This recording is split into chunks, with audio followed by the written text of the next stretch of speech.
This video will give a brief overview of each certified personnel and the tasks that they can perform according to the Colorado Department of Public Health and Environment, Regulation 8, Part B. In Colorado, each certified personnel must be certified by the Colorado Department of Public Health and Environment and work for a Colorado certified firm.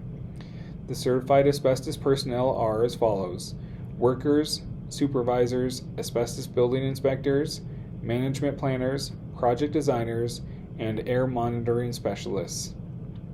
The workers perform the work on abatement projects. The supervisors must be present on abatement projects.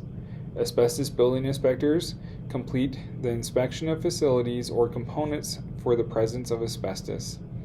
Management planners develop management plans for asbestos in buildings, most often for schools. Project designers develop project designs for asbestos abatement projects.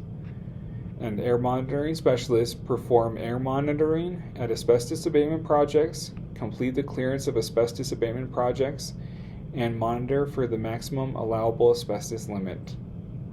In future videos, we will discuss some of these certified personnel in more detail. Call White Hat Services for all your asbestos testing and consulting needs.